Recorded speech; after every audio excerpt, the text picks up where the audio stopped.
Good afternoon, everyone. My name is Daniel Gurevich, and I'm the Israeli Shaliach of Maccabi USA. Welcome to Café Israeli.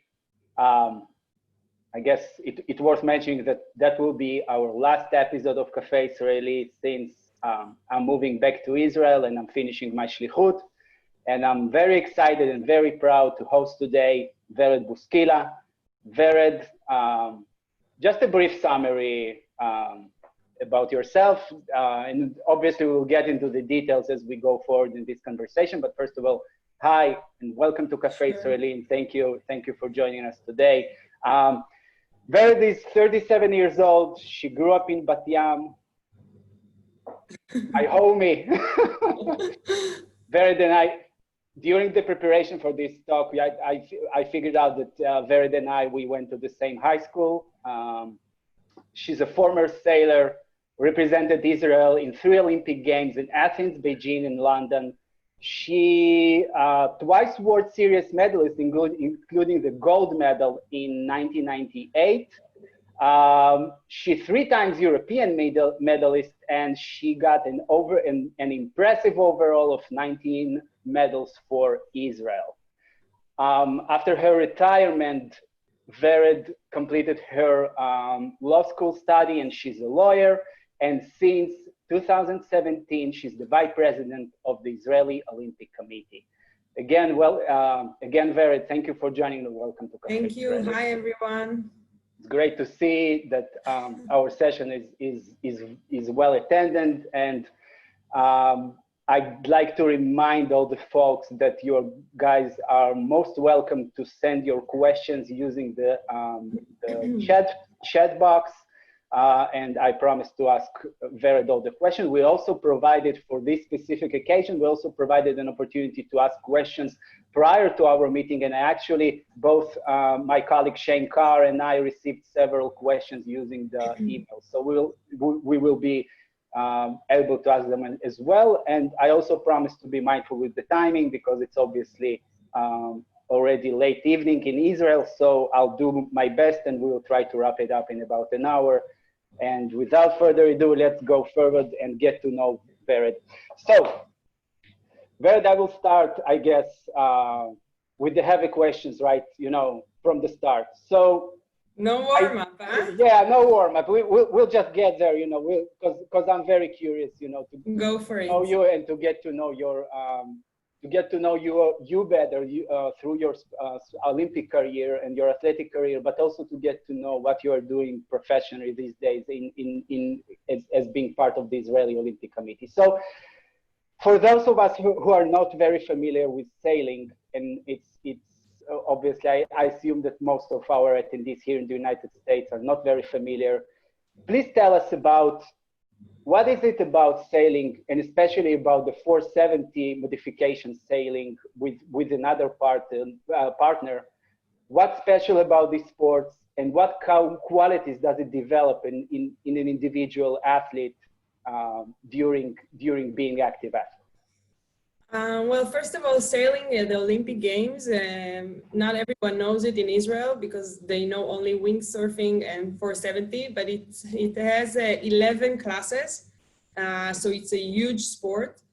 Some of the classes are, it's like a dinghy boat, like same as 470, for couples or for 3 people or for 1 people, and some is windsurfing. Israel has a very long history and a lot of the medals and also Olympic medals in sailing. I think it's not only because the conditions we have in Israel, because as you know, most of the year we can sail and we have an amazing weather and it's a huge advantage, but also I think there is something about sailing that it's not 100% physical, so you don't need to have special genes like, I don't know, like in swimming or athletics.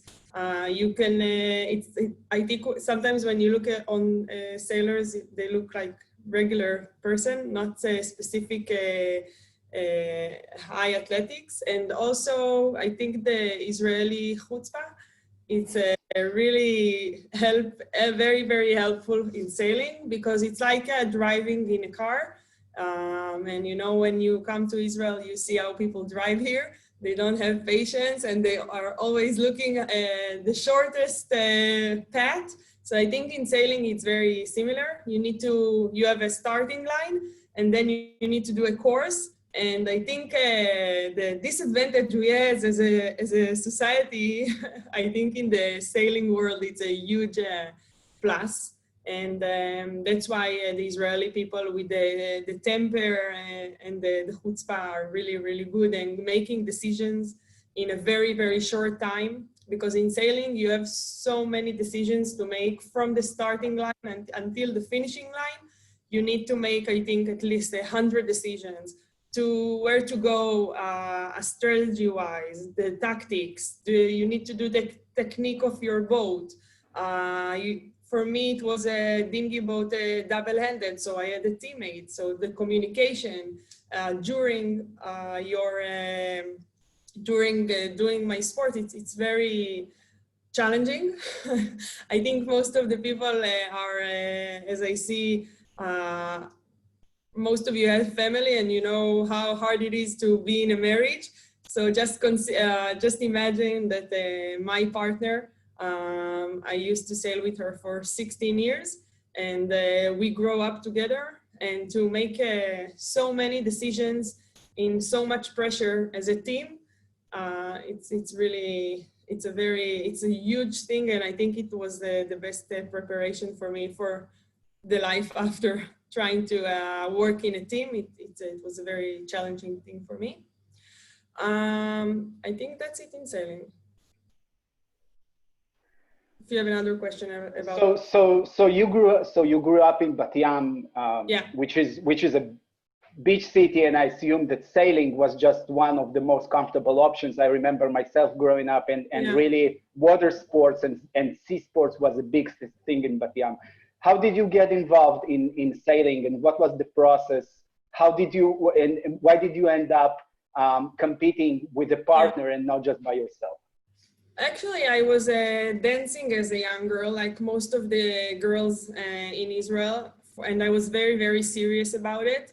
I wasn't talented at all. I mean, like really far from being a good dancer, but I tried the hardest. Already at the age of 7, I think I was the most disciplined in the team, and I was very serious about it. And then one day, my coach Ilan came to our school when I was when I was 10 and 9 maybe, and he talked about sailing and the sailing club in Bat Yam, and we went like 40, 50 kids from my school to the club, to the sailing club. And I think after about 2 weeks, I kind of fell in love in the environment. First of all, it was in the beach, which is always nice. And also it was girls and boys together, and we had a lot of fun, and it was just very, I don't know, very easy, relaxing environment, and I really enjoyed being there. So I think in the first couple of years, I just did the thing I liked the most. I remember I told my mom that I don't want to dance anymore, and she really questioned my decision. She thought I'm just like not serious, but I think I fell in love. And in the beginning, I just did what I loved the most, and I tried to do it the best I could. I wasn't the best at my age. I remember at least 4 girls that were much more talented than me and more successful. But again, my character, I think already in the early age, I was very persistent and stubborn, and I kind of decided that that's something I want to do. And after 1 year at the time, I began to improve. And at the age of 15, I won the world championship for adults. I mean, most of the competitors I had were 20 something, and I was 15. So it was quite a big accomplishment.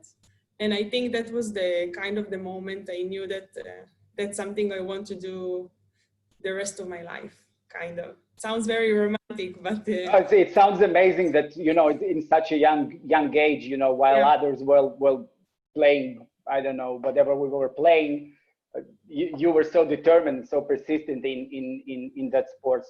It's you know, when I was growing up, I never knew what is my talent, because I always had difficulties, physical difficulties. I wasn't light enough, I wasn't flexible enough, I wasn't strong enough.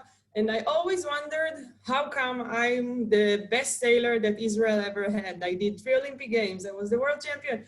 And I always wonder, why me? And I think just lately, in the last few years, I understood that my talent or my gift, it's the fact that I'm a survivor.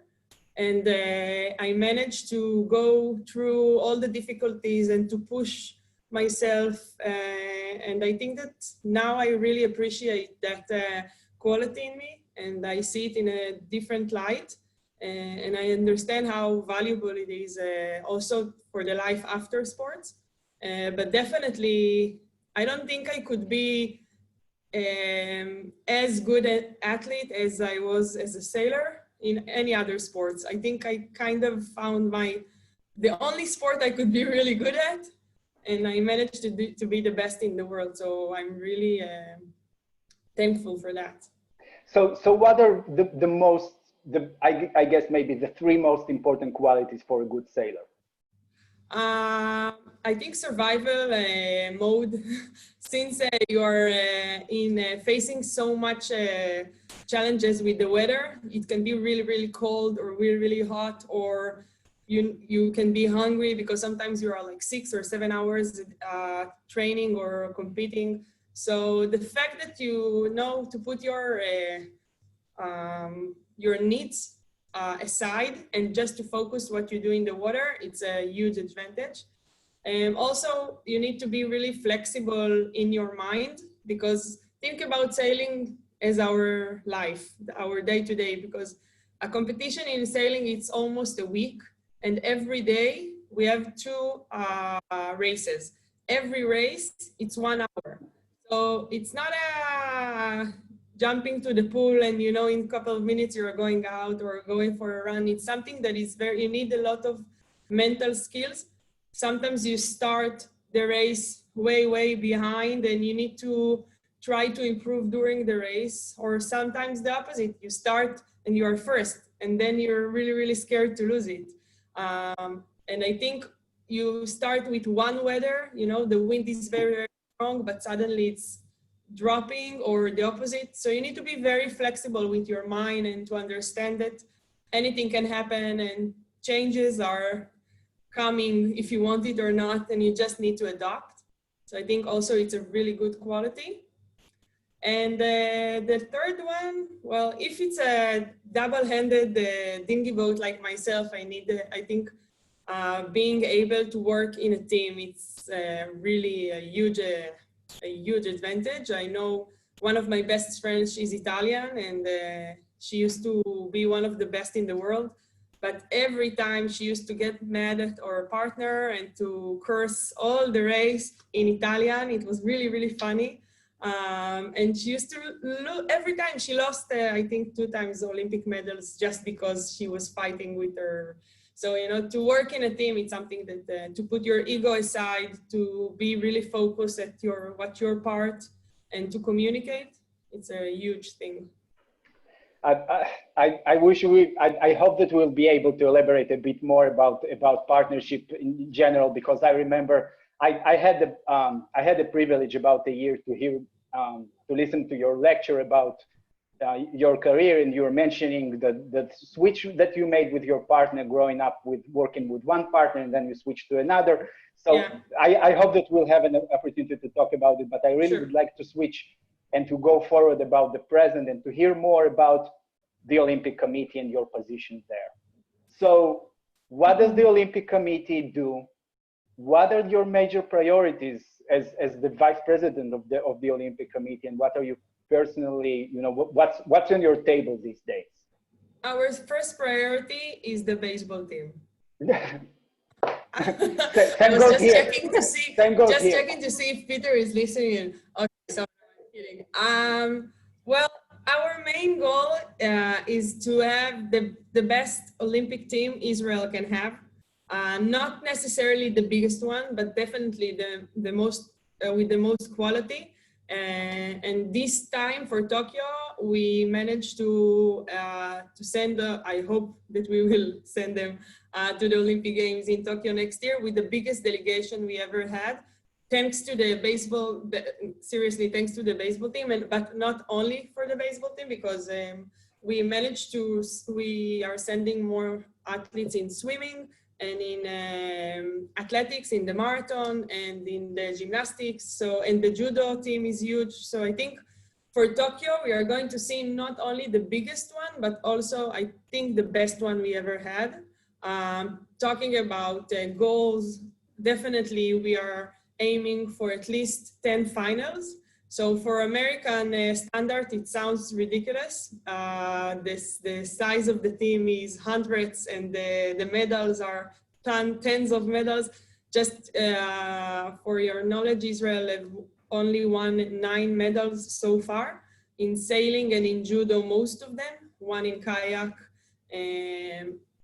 and I don't think I forgot anyone. No, just 1 in kayaks, the rest in sailing and in judo. So we definitely are aiming to win a medal in a sport that we never won. For example, with Linoy Ashram, that she is definitely one of the best in the world in gymnastics. So she's definitely someone to watch for. Also in the men's gymnastics, we have Artyom Dolgopiat, which is also, he won twice medals in the World Championship.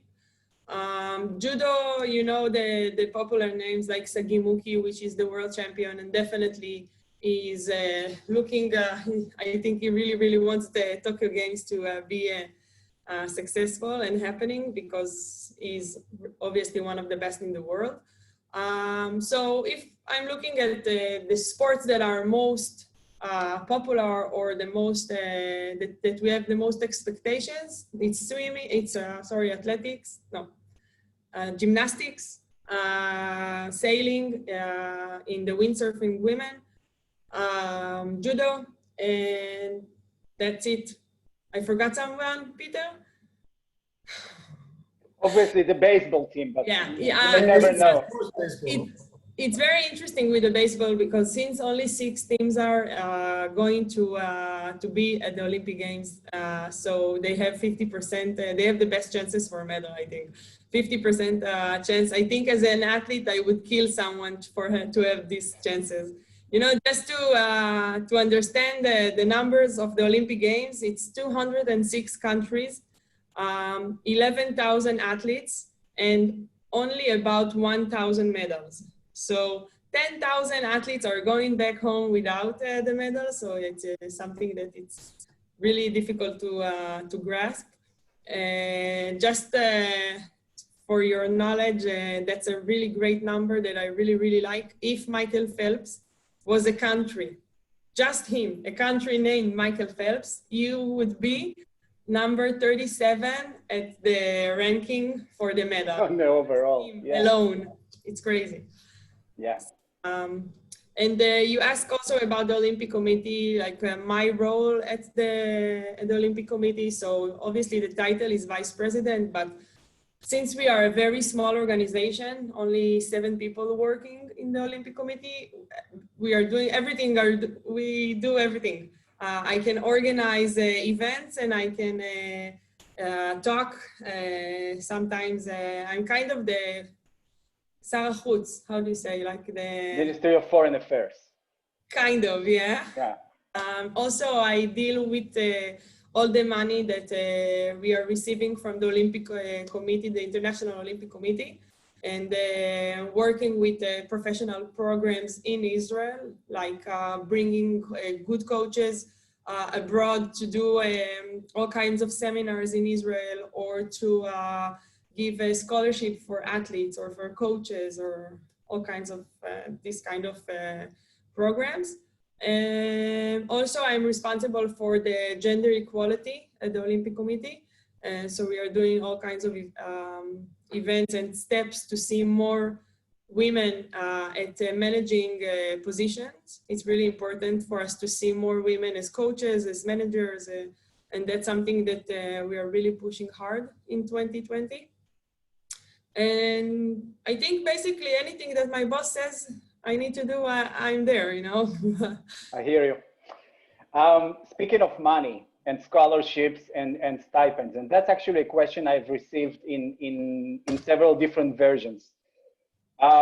Could you elaborate a bit about how does it look for an Israeli Olympic athlete? Does he receive a stipend from the Olympic Committee? How big is the stipend? What are the sports that you obviously need to prioritize certain sports? That's a really good. That's a good question, because when you talk about money, you talk about a strategy. And in Israel, since the budget is tight, as you know, specifically the budget that comes from the sports ministry. So we need to think, we have like a rule that we say we give more for less sports. I mean, we choose 7 sports that we have the most, the highest chances to succeed in. For example, sailing, judo, obviously, because that's the 2 top sports in Israel, and also gymnastics, but also athletics and swimming. I think that's 5, and that's the top 5. And we give them all everything they need. For example, if you are a top sailor or a top judo guy in Israel, you receive a scholarship according to your results. Also, all the medical and all the professional staff, everything you receive from the Olympic Committee during your campaign, and you have sponsors. So basically, if you are a top elite athlete in Israel, you have everything you need to be the best in the world in any kind of aspect. Also, a couple of months ago, one of the European, I think the Slovenian and National Olympic Committee did a poll that they check how, like, the size of the scholarship, the amounts that each country pays for the athletes. And I think Israel is top 3 or top 5 from Europe. So we support, financially wise, we supported the athletes in one of the best ways that's possible. But I have to say something about that, because since I have like 2 hats, and the hat as a former Olympic athlete, I think that still we have a problem securing our financial future as an athlete. So during the time I was a sailor, I received really, I had everything I needed, but it's not like I could buy a house or to, you know, to have a good pension or anything like that. So I think it's kind of still a delicate situation. You need to be really wise handling your finance during your career. So the day after your Olympic sports, you will have a good starting point to the second chapter in your life. And that's a very important project that we have in Israel. The name of the project is The Day After. And we help the athletes to make good decisions, not only finance, but also to give them tools, to send them to school, to give them everything they need to think about their future, even if they are in their early 20s. So that's something that I think is very important. It's kind of our educational duty to the athletes. A few weeks ago, we hosted on this show Yael Arad, and prior to Yael, we hosted Doris Sasson. So who is Yael Arad? Sorry, I'm just kidding. Just someone we grew, you know, admiring. So yeah, I have a coffee with her tomorrow at 8:30 in the morning. So send my regards. So she told a lot, and I'd asked her specifically about this project The Day After. I think it's amazing. Right? It's very beneficial. I can tell you a really small thing about it that Yael for sure didn't tell you. When I retired after my 3rd Olympic Games, I had the press conference at the Olympic Committee, At the time, I was still an Olympic athlete. And I remember stepping out of the room of the press conference. I walked and I crossed the CEO's room, which was a different person than today. Today is Gili Lusting, my boss. And previous time it was someone else. And I told him, okay, what's going on with you? If you are too much time here, I think you need to step out and you know, to give me the chair. You know, I was kidding, I was laughing, I was too stressful from the press conference, and he didn't like the joke so much. But I left, and I didn't see the Olympic Committee, I think, for 4 years. And I always talked with Gili and Yael during that time about the day after, you know, and the needs and how difficult it is and challenging to. I did sailing from the age of 8, I think, until 30. So it was really, really difficult for me to start all over again. Not only for me, for all the athletes. And at those days, they started to build this project the day after. And it's very exciting for me to think back and to see how much progress we did in 8 years. So it's amazing to see where we're at right now. It's amazing, it's important, and it's definitely will help to build the core of our sports in Israel. What is the Olympic Committee approach regarding winter sports? Hockey, ice hockey, both for men and women, and I know that we have a bobsleigh team. That's something that we also hosted in one of our episodes. So what's going on with the winter sports? It's a very good question, because when people think about Israel, no one think about winter sports. But a great fact is that in the last Winter Olympic Games in Pyeongchang, there's a new category that is the team category, and only 10 countries can qualify for this category, and Israel was one of them. So it's amazing to see that I think they finished 8 overall. But I have to say that we help them financially and we give them all the support we can. But I think the winter sport is in Israel, it's 100%. The head of federation of the winter sport, which calls, his name is Boris Hayat. It's kind of his life project. He runs the show, he chooses the coaches, he chooses the athletes. They are training in United States. One of them is training in Holland, but most of them are Israelis that lives abroad. And I think that he is doing an amazing job. That's definitely, you know, a winter athlete and a summer athlete received exactly the same financial help. But definitely that our hearts and the public in Israel are much more connected to the summer sports. Do they receive any support from the Olympic Committee, the winter sports? From the Israeli Olympic Committee? Yes. Of course. The same as the summer athletes. For example, one of our skiers he did a medal in the European Championship, and he is in the top level of the scholarship holders in Israel. So they are receiving everything the same like the summer. But I think publicly speaking, no one knows about them. They are not really, you know, it's not very popular in Israel, and that's something that we need to know about it. I continue receiving more questions, more financial questions. Do athletes receive financial incentives for earning medals, different level for gold, silver, or bronze? So what's the question again? Sorry, there? Do the athletes receive different amount of money for winning definitely. medals?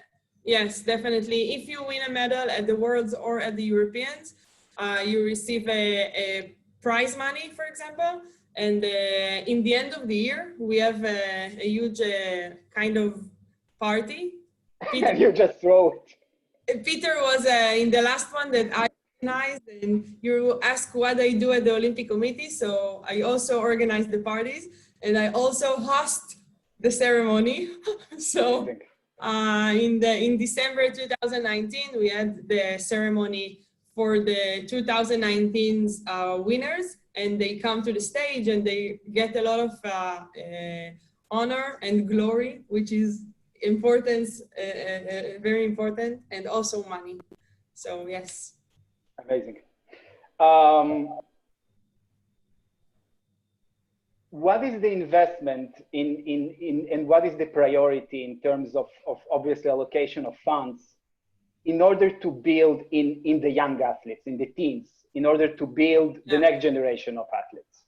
Wow, that's an amazing question, because I think that looking now at the Olympic Committee, like the budget cake, it's the government money, sponsors money, and money from the International Olympic Committee.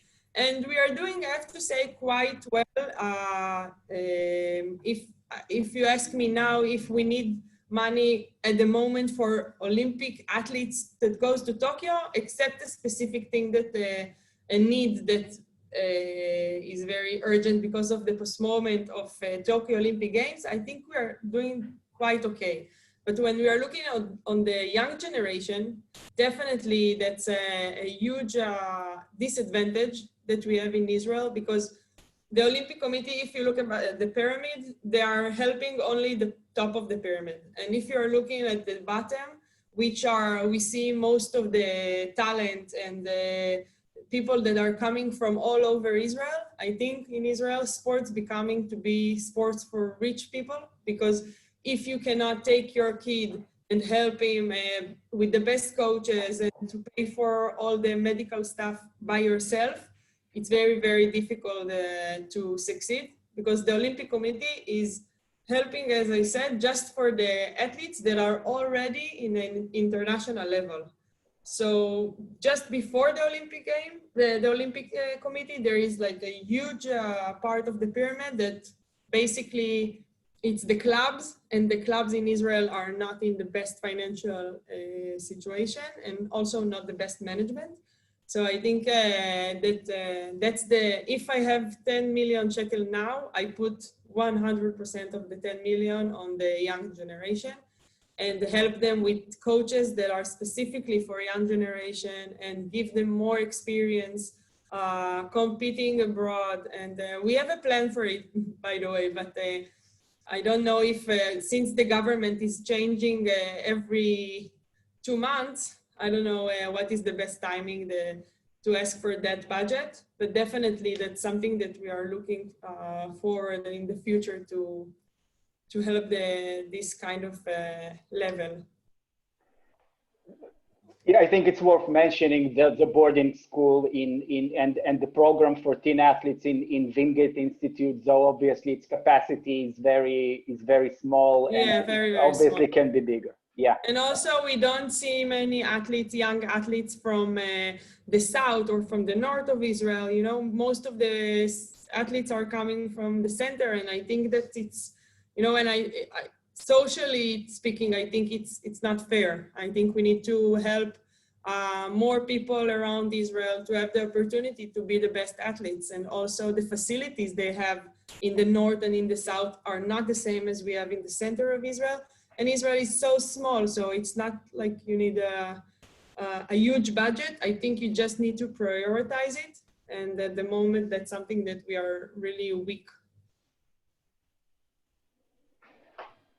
Okay, yeah, it's always makes me a bit sad, I gotta say. You know, obviously living here in the US and witnessing the level of the facilities here and the investment in sports from such a young age, you know, comparing to Israel, it's really heartbreaking. So yeah, yeah, but you know, the most surprising thing is when I look at my competitors in sailing, for example, the American ones, they don't get any money from the government, not even nothing. And even if they are winning a gold medal, they don't receive even one medal. You know what they get? An invitation to the White House, they shake the president's hand, and that's it.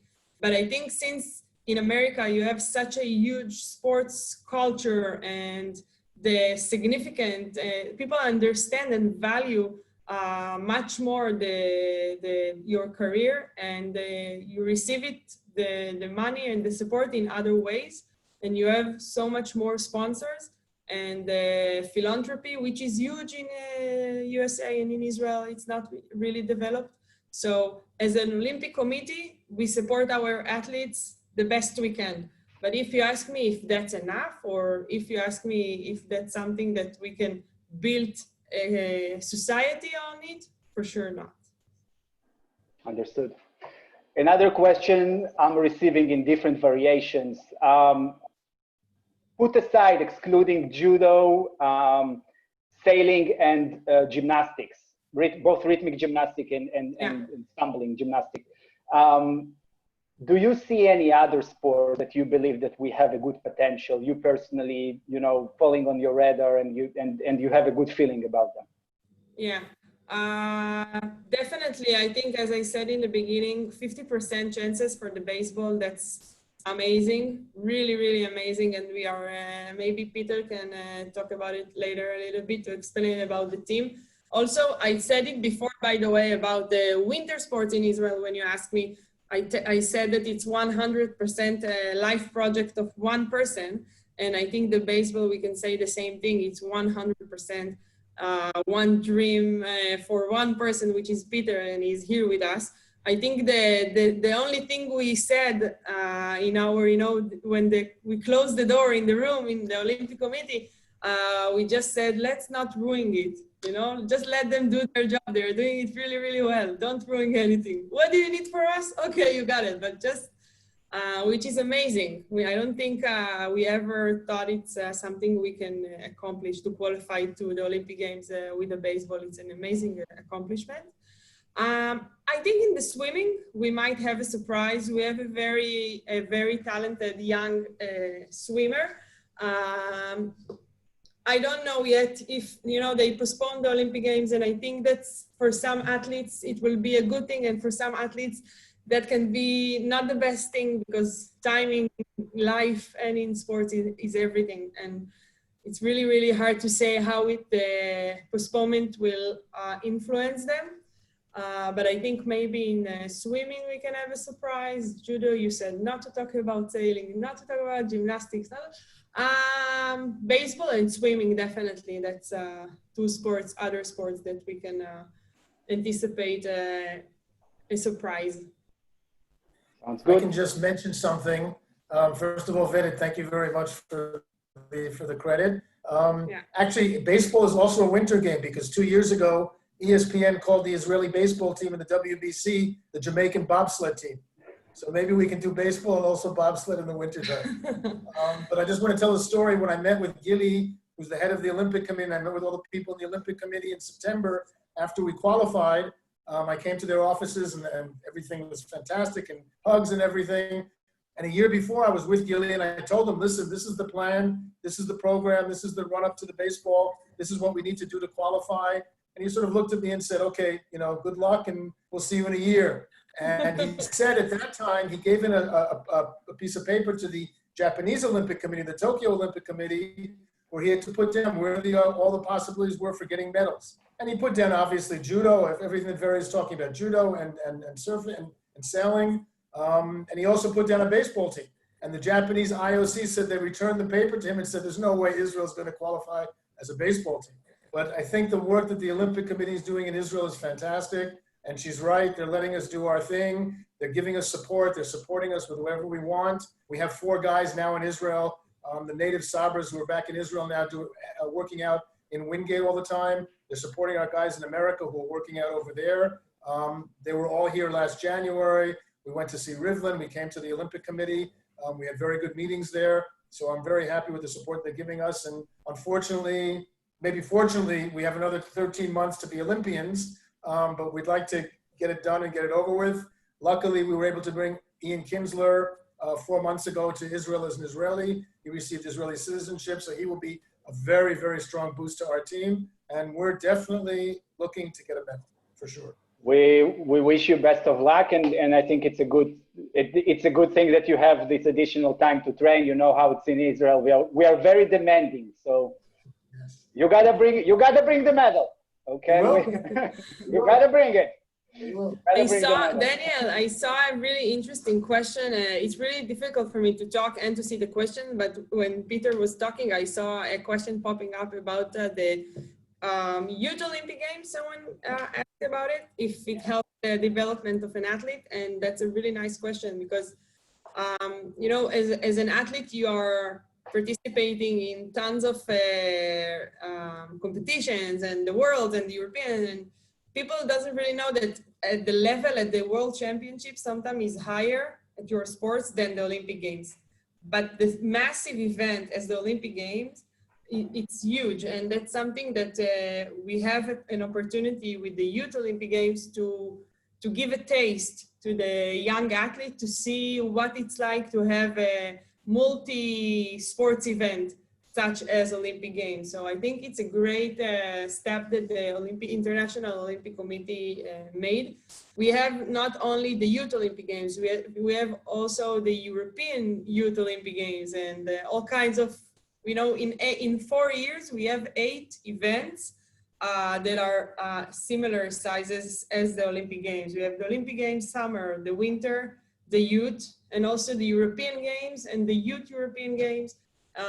Sometimes it's stressful and too much fuss for events, and we don't really like the work, but I think in a different perspective, that's something that definitely helps to develop a young competitor to become a successful Olympian. It goes without saying, I think that obviously this type of experience in competing in international competitions for someone, as young, and you spent most of your high school traveling around the world and competing, I think it definitely builds a character. You should know, I never been there. Okay, so there is a large topic that I'd like to touch, and it relates to the opportunity for Jewish Americans to be part of the Israeli Olympic Committee, both as athletes, but maybe also as counselors or advisors, people with significant experience in the sports industry. Is there any chance that you will be able to somehow integrate them into the committee, or to use their experience, to harness their experience and the deep willing, to help Israel, to assist Israel develop its sports? Is there any conversation going about it? First of all, there is always the role of being a donor of the Olympic Committee. So that's a huge, it's open for people that are looking to help. But I think if you're talking about athletes, baseball, I think that's the biggest surprise we had, and the first maybe opportunity besides the winter sport to have athletes that are most of their time living in the States and coming to Israel and representing us. That's not something that we are against, but it's also not something that we are promoting, since we want to see our athletes coming from the sports system that we developed through the years and staying after their career to help develop the sports system in Israel. So obviously, if there are athletes that are very talented and they want to do Aliyah, definitely that's something that we are open and we would like to see it. But if you are talking about athletes that just want to come to Israel to represent Israel at the Olympic Games and going back to the States, I don't think it's the best interest of Israel to support it. Because that's something that in the long term doesn't really affect sports in Israel. That's very, in the short term, maybe a swimmer that wasn't good enough to do the criteria or qualified in the States, coming to Israel and qualifying in Israel, and then representing Israel and going back to the States later. I think that's something that not everyone are into it. I mean, they support it. As you said, counselors, and they also people who are not athletes, though they have experience in sports management, for instance. Can they be on the board of advisors for the Israeli Olympic Committee? I think maybe if we have a specific project, or if you have a specific expertise that you are coming to Israel and you want to offer an advice, I'm always happy to hear from other people's experience. I can tell you that a week ago, a young American guy that came to do a mechina in Israel, is going back to the States in 8 weeks. And he's going to learn sports management, and he has some experience working with a baseball, and not a baseball team, a football team. And he asked me if he can donate from his knowledge in social media and all kinds of stuff. And I met with him, and we had a sit down, and we have a plan how we can help the Olympic Committee social media in the States. So, you know, it's just a guy that gave me a phone call, and I met with him. So I'm always open to hear if anyone have any idea or something like that. I think that definitely the door is open. And today with the social media, I'm very accessible. So it's very easy. That's right. I'd like to just add, I do think that there's a good possibility to have American coaches and trainers coming to Israel. We've done that with the baseball team. We actually, our manager and one of our coaches are ex-Maccabi USA coaches. They coached for the Maccabi USA team when they came to Israel. Eric Holtz and Nate Fish. Nate Fish also came to live in Israel. He came on Aliyah. He came to live here for 3 years. He was our national director. And there's also the opposite. One of our Israeli soccer players, Alon Leishman, is a coach for the Seattle Mariners. And he's a pitching coach there. And he's taking that knowledge that he's gotten in the States and bringing it back to Israel and helping our guys in Israel and taking care of the teams in Israel. And it's very important that back and forth with the Israeli sports community and the Jewish American sports community to really help each other. I mean, we're 15 million people altogether in the world, the Jewish nation. And, you know, many countries have much larger populations. So that's all we have to draw from. So we really need to help each other, I think.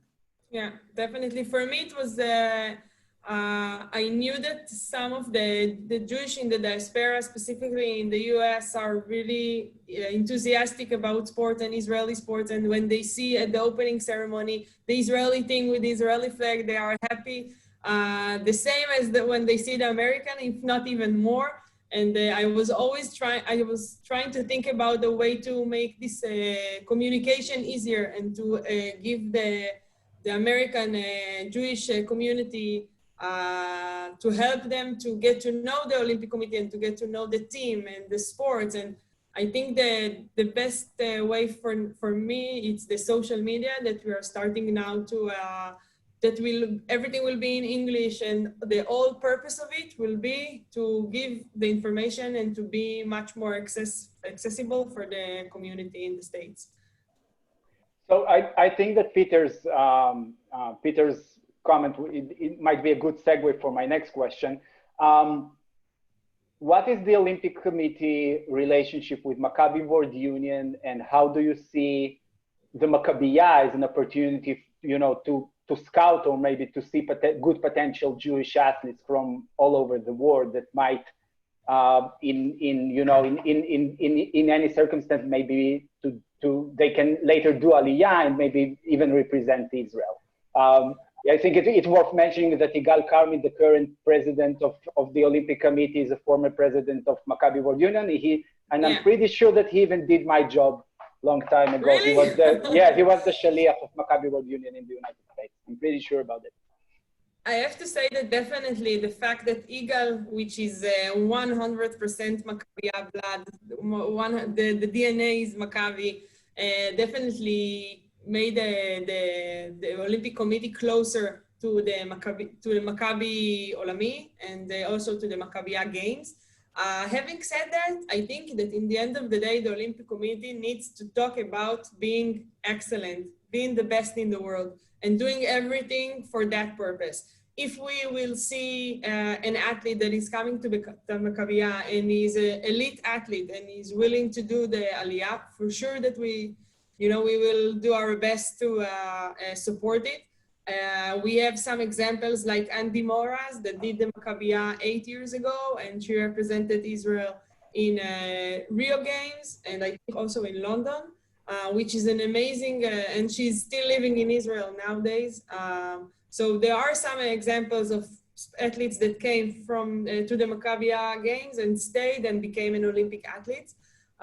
But it's not a secret that the sports level at the Maccabiya is not an elite level, and we have to face it and to understand it. Maccabiya Games are an amazing project. I think that sports bringing people together is a beautiful thing. But at the same time, we need to always look how to bring the best talents at the world. In the end of the day, our sailors, our judo guys, our athletics are competing against the best in America and not the best in the Jewish community. So that's something that we need to see the balance. But definitely, no doubt, no question about it, if there is a young Jewish guy or a girl and athletes that are seeing themselves doing the Aliyah and they are in sports in international level, I think that they can find a very good home in Israel and specifically at the Olympic Committee. Amazing. It makes perfect sense. Amazing. More personal question. During your lecture, you're sharing your personal experience as an athlete and your struggle during your professional career with eating disorders. Yeah. Is this I assume it's something that's very close to your heart. Is there a special attention that you as an Olympic Committee giving to young female athletes, in gymnastics, for instance, that will prevent them going through this pretty miserable experience? Definitely, it's a subject that is close to my heart since my experience as an Olympic athlete, as a young woman. I think that me taking charge over the gender equality project in the Olympic Committee, it has a lot to do with my experiences. I think it goes together because one of the first things that we did in our gender equality committee is writing, how do you say takanon? Like bylaws. How do you say? Bylaws. Okay. Bylaws. Yeah. Okay. Against not only to promote gender equality, but also for being protected as an athlete, feeling safe, safe environment in your sports. And it has a lot to do with the relations between athlete and a coach, women and men, by the way. And I think when we are giving, first of all, the knowledge and also opening the door for athletes to feel safe and to act on it if they don't feel safe, that's something that didn't, it wasn't there when I was an athlete, and it's only 8 years. And at my time, the federation, the sailing federation was like, everything was shoo-shoo and no one knew anything, and you never clean your dirty laundry in the federation, and it was a lot of pressure from the coach and from the manager. And I don't think that I felt that the Olympic Committee is a place that I can go and have someone to talk to. And I'm sure that today the athletes feel different, not only because they see other athletes inside the Olympic Committee, women athletes inside the Olympic Committee, they see that we are acting on it and aiming for a different environment. And in the end of the day, my experience with the eating disorder was a lot to do with the relationship I had with my coach. My coach he taught me everything I know. He took me from when I was 9 years old in Bat Yam. He coached me until I was 30 years old. We did a really long way together, 3 Olympic Games. We had a lot of highs and downs, and definitely the gender role, it was a big part in the dynamic that we had. And I think that for me, the result was having eating disorder, but for other athletes, it can be just, feeling pressured by the coach, being scared of him or her or she. Sometimes it also happens with women coaches. So I think that definitely the Olympic Committee now is, the approach is different. Sounds great. A couple of short questions before we say goodbye, because I promised to be mindful with the timing. Just to let you know that normally I'm never awake at this hour, and if I'm awake, wine outside of my house. So this is only for you. I'm really. I greatly appreciate I sacrificed a lot to be here tonight. I hear you, and we all greatly appreciate that. Most special competition location. Wow, nice question. Saint-Tropez. Interesting. Definitely. Sailing partner that you miss. Sailing partner that I miss? Yeah. None of them. I'm so happy to be free. Really? From partners. That's a lot of hard work to sail in a couple. It's really difficult. I'm very happy and grateful for that time, but the life after are so much easier. Interesting. Well, makes sense. Is there a sailing rival, a competitor that you miss? One of my best friends, and she used to be my biggest rival, is the Dutch sailor, Lopke. Was 5 times world champion, and she has 2 Olympic medals. We were the best friends, but she was always a little bit better than me. And I think that was one of the reasons that I chose her to be my best friend, because I wanted her really close. And I miss her because I didn't see her for more than a year now. So awesome. Vered, it's been such a pleasure. And, I think we all can benefit. And it's such a great thing that someone like you, a former athlete, a woman, in such a top position in the Olympic Committee, and on behalf of Maccabi USA and on behalf of all of us, we all wish you best of luck, and that you will. Thank you so much. That you will succeed. I have to say hello before we go to Ari Ackerman, that I see that is now. Hi. I feel like I'm saying hi to my parents. What's up, Ari? Great job. Thank you so much for listening and for the questions and for the stage, and it really was a pleasure. And just before we go, sure. Since it's also my last episode of Café Israeli, and since I'm also going back to Israel very soon, there is just a short message that I would like to, just a few words that I would like to say, and using this opportunity that everybody is here and they have no choice but listen to me. About 2 weeks ago, we have received sad news about the sudden and unexpected death of a great friend of Maccabi USA, Chris Feder. Chris was a former wrestler, a Maccabiya medalist, and the current chairman of Maccabi USA Wrestling. He was greatly invested in building the next generation of Jewish wrestlers and worked tirelessly on creating the best team possible for the next Maccabiya. A year ago, Chris and I spent 2 weeks together facilitating the inaugural International Wrestling Training Camp for Jewish teens in Be'er Sheva. We brought together 10 American kids to wrestle, travel, and explore Israel with their counterparts from Russia and Israel. We were already working on the next camp, thinking how to bring a bigger delegation before COVID-19 changed our plans. Chris led the camp on and off the mat, and during these 2 weeks, he was genuinely happy and satisfied with the results of this endeavor. I will miss Chris, but I find lots of comfort in knowing that I had the chance to be part of this special 2 weeks that brought him lots of joy. I would like to dedicate Café Israeli and the genuine effort and the positive thoughts I put into each and every episode in the memory of Chris Feder and the ascent of his soul. It was a great ride. Thank you, Vered. Thank you, everyone, for joining me for another episode of Café Israeli. God bless you all. Thank you, guys. Thank you. Bye. Bye-bye. Thank you. Bye. Bye-bye. Daniel.